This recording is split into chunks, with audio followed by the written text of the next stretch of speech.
Por favor, antes de continuar, eu quero pedir a você que apoie o Blog da Cidadania e que, se considerar nos fazer uma doação, vai nos ajudar a nos estruturar para enfrentar a guerra política que vem aí em 2026, no ano da sucessão do presidente Lula, quando a extrema-direita vem com tudo e vamos ter que ter uma equipe para poder fazer uma cobertura à altura e ajudar o país a se livrar desse mal que pode estar retornando. E vamos em frente. Bom dia, senhoras e senhores. Hoje é 23 de maio de 2025, são 8 horas da manhã.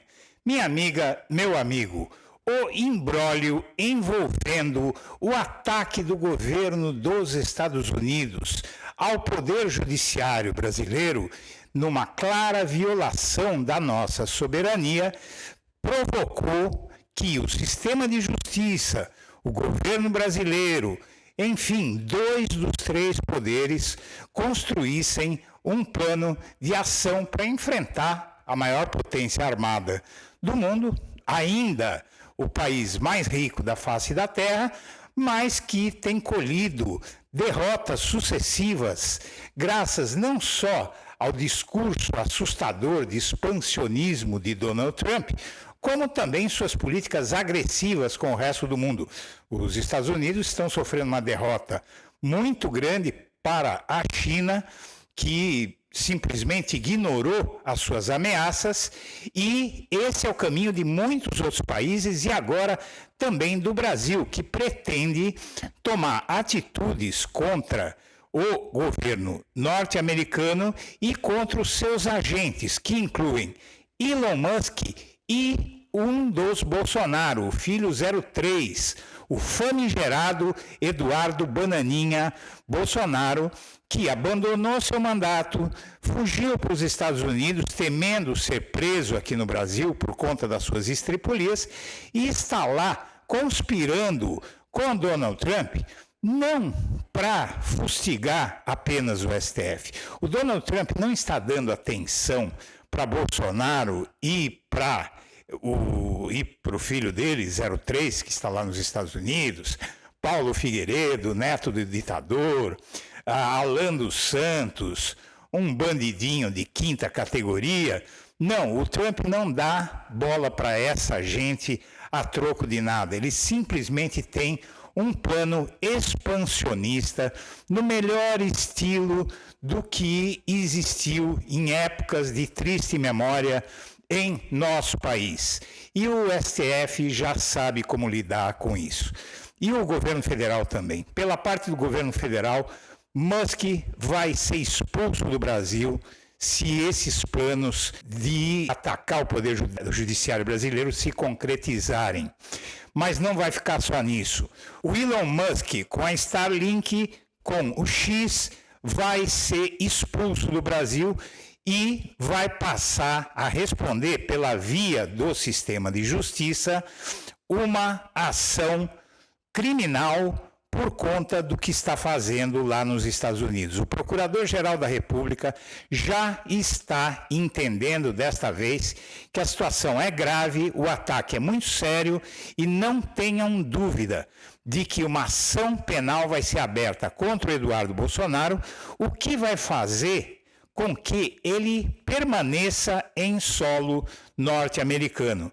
Permanecendo em solo norte-americano acima do prazo que o regimento interno da Câmara e até a Constituição admitem, ele vai perder o mandato e vai ficar fora da eleição de 2026.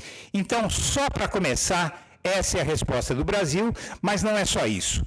Vejam bem, o Donald Trump enviou para cá uma delegação chefiada pelo David Gamble, que é o encarregado de sanções do Departamento de Estado norte-americano, e ele veio aqui tentar intimidar o Brasil, exigindo que nós classificássemos PCC, Comando Vermelho, esses organismos criminosos, como organizações terroristas, o que permitiria ao governo dos Estados Unidos intervir aqui no Brasil sem a nossa anuência. Por exemplo, entrar com as suas forças armadas para capturar um grupo terrorista dentro do nosso território. Veja só o que é que o Eduardo Bolsonaro está fazendo lá nos Estados Unidos com a anuência do pai, réu por tentativa de golpe no Brasil.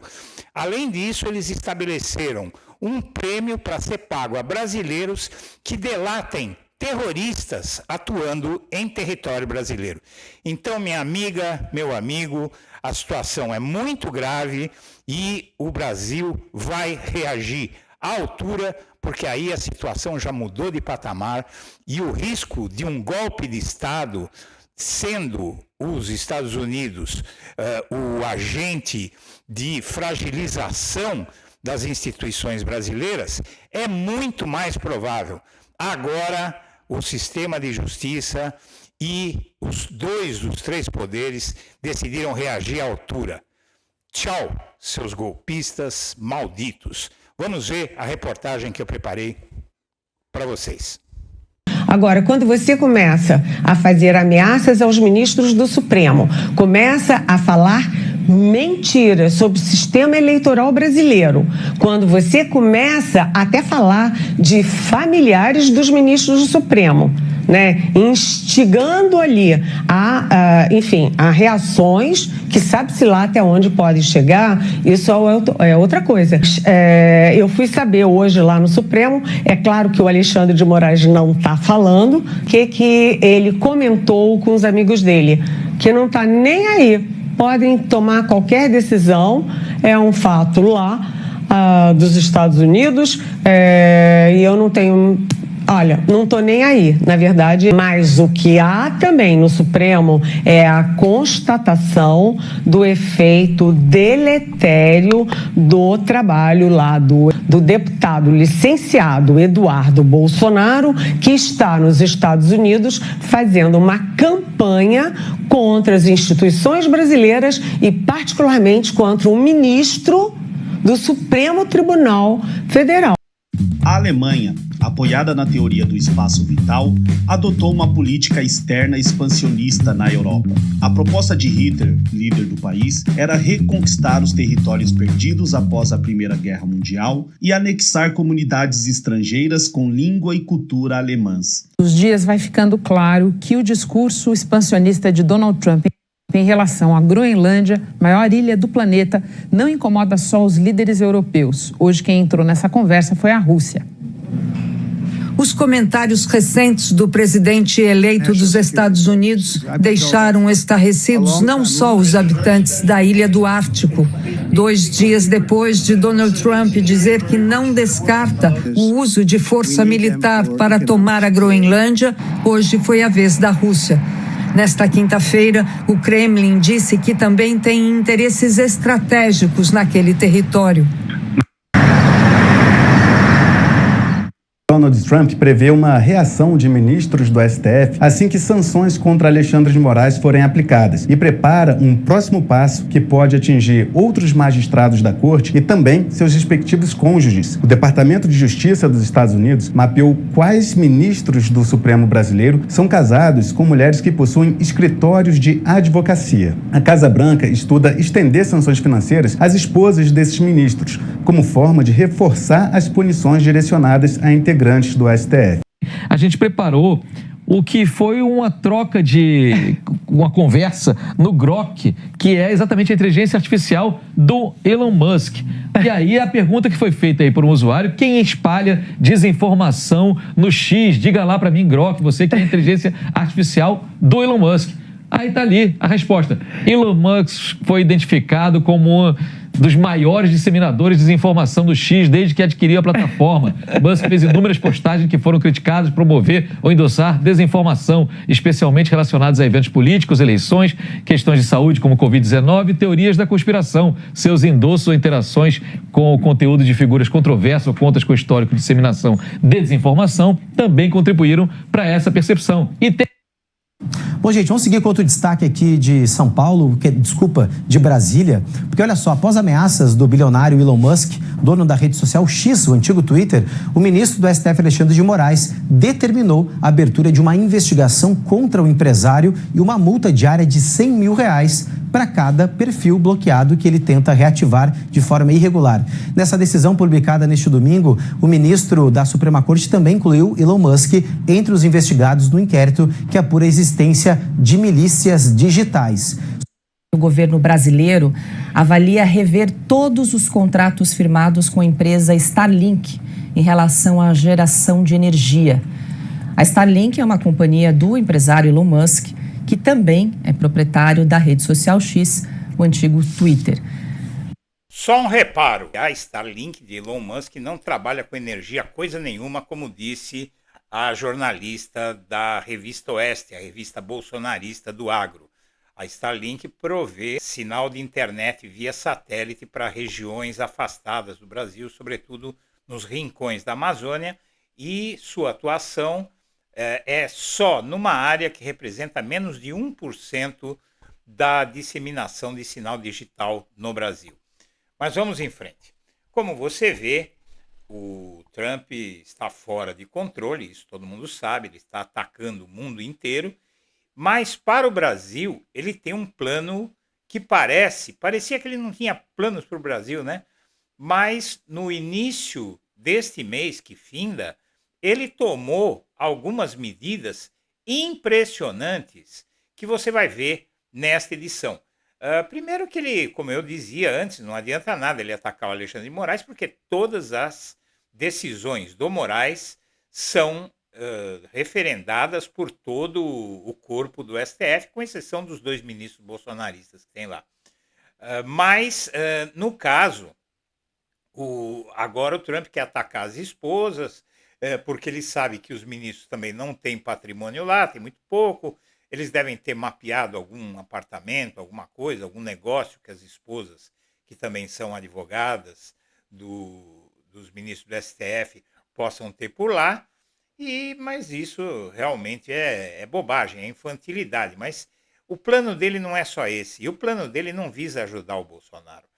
E ele está usando o Eduardo Bolsonaro e o Eduardo Bolsonaro está se deixando usar para cometer um crime de traição ao Brasil, porque há um plano muito mais amplo do Donald Trump que você vai ver nessa edição e que foi brilhantemente exposto por uma jornalista que eu, sinceramente, fiquei surpreso, mas ela fez um trabalho excelente. Você já vai entender também. Enquanto isso, o PL continua fazendo novas propostas de anistia, sempre com brecha para Bolsonaro, diz que é mais brando esse processo, né? Mas eles continuam insistindo. Por quê? Porque eles querem a negativa do STF para usar dessa forma que você está vendo para qualificar o Brasil como uma ditadura que viola direitos humanos. Muito bem. Aqui eu fiquei surpreso com essa matéria da jornalista Eliane Cantanhede, com o desempenho dela na Globo News, que ela reagiu com muita firmeza contra um jornalista, tal de Guga Chakra, que é radicado nos Estados Unidos, e que defendeu o ataque dos Estados Unidos ao Alexandre de Moraes.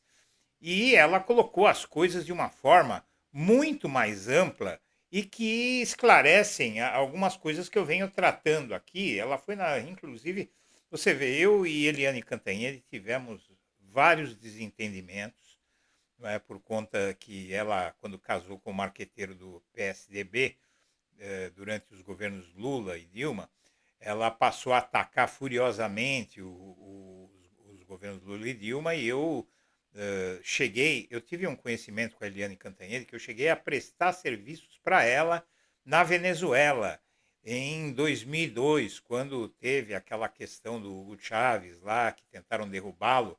Eu estava lá na Venezuela porque eu tinha negócios lá, eu trabalhava com comércio exterior, e eu sempre falava com ela pela internet, fui por e-mail, fui para alguns eventos, eu a conheci, fui convidado por ela e pelo então falecido dono da Folha, seu Otávio Frias para participar dos 80 anos da Folha de São Paulo. Aí ela ficou sabendo que eu ia para a Venezuela, pediu para eu checar como é que estava a situação lá, e eu fui checar tal, mas depois, quando eu comecei a criticar a atuação política dela, ela ficou com muita raiva de mim. Uma vez eu fiz uma brincadeira com uma prima dela, que veio da Espanha, que tem o mesmo nome que ela, e eu fiz uma entrevista com a prima dela, e a prima dela se chama Eliane Cantanhede também, e criticou tudo que ela defendia, né?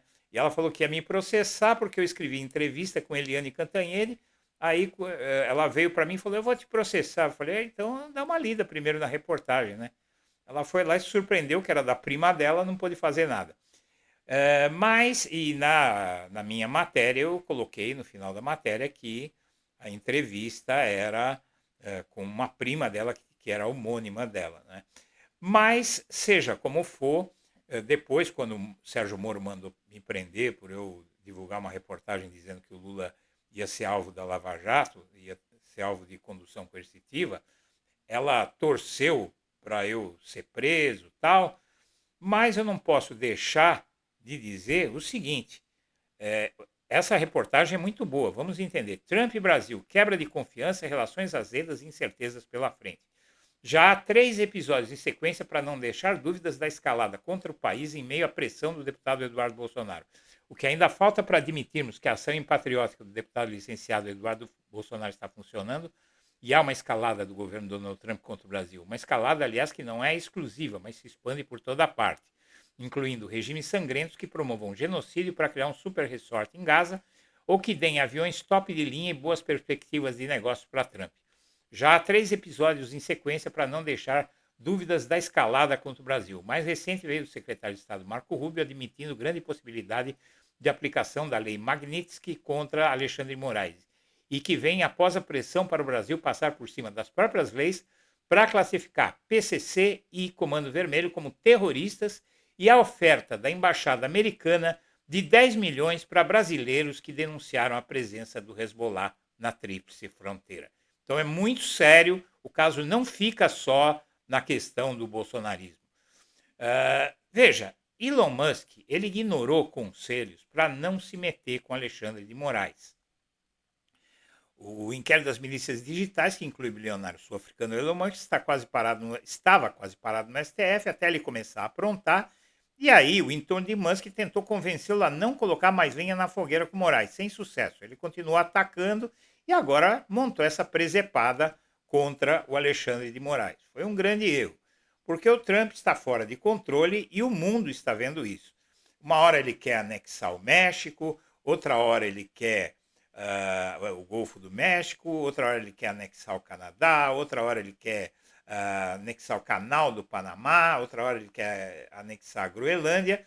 E o fato é que essa medida que ele quer, que ele mandou aquela equipe para o Brasil para falar com a Polícia Federal, para falar com o Itamaraty, é que ele exigiu que o Brasil tornasse Comando Vermelho e o PCC organizações terroristas, o que, segundo a lei americana, sempre a lei americana, permitiria que os Estados Unidos entrassem em nosso território sem nem pedir licença para combater o terrorismo. Veja só, o que é que eles querem? A Polícia Federal, lógico, mandou eles se lascar, né? E foi por isso que o STF lá atrás incluiu o dono da rede social X no inquérito das milícias digitais. Eles parecem que sabiam que vinha por aí. Questionado pelos Estados Unidos, o governo brasileiro diz que não classifica facções criminosas do país como terroristas. Segundo o secretário nacional de Segurança, Mário Saburro, as facções não se encaixam na definição. E o governo brasileiro disse: aqui não, violão. Não, senhor, não vai entrar aqui coisa nenhuma, não vai fazer operação aqui, coisa nenhuma. A delegação do governo Trump desembarcou em Brasília no dia 5 de maio para uma série de reuniões bilaterais com autoridades brasileiras sobre o combate a organizações criminosas transnacionais. A comitiva foi liderada por David Gamble, chefe interino de coordenação de sanções do governo americano. Então não era para punir Moraes nada, eles queriam exigir o direito aí de invadir o nosso território quando eles bem entendessem.